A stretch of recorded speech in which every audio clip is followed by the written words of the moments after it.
It is day number 31 of the self quarantine today here in Los Angeles. I'm actually taking the time to enjoy the blue skies, the sunshine, the birds that are singing. Haven't had that weather in a while.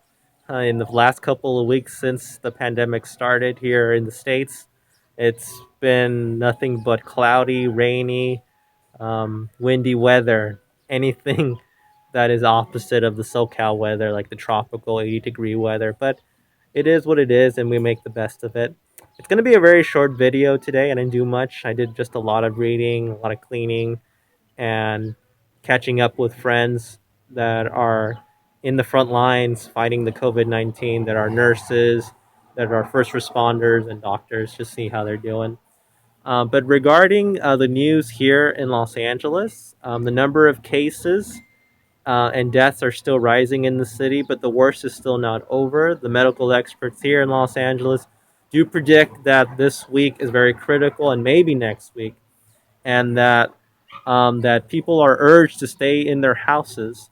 That if you do need anything in the grocery stores or any other store, please use delivery as the alternative, because they want to avoid any crowded areas, because they do say that if you are in a crowded area, that is the higher chance that you may be infected with the disease, with the virus of the COVID-19.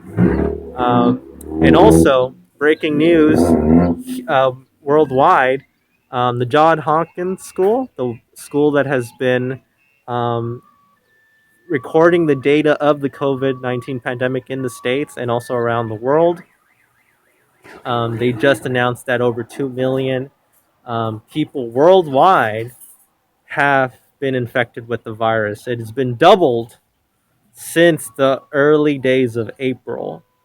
So that just says that the worst is not over yet. And nobody knows when things are going to get back to normal. Nobody knows when the restrictions of the stay at home order are going to be lifted. Nobody knows when we're going to go back to work. And it is a little frustrating, but we have to follow what the experts tell us, because if we ignore their orders and listen to the politicians, and they get a little too desperate and they lift the orders too early, then we might be looking at something far worse, like the second wave of the pandemic that is worse than what we initially feared.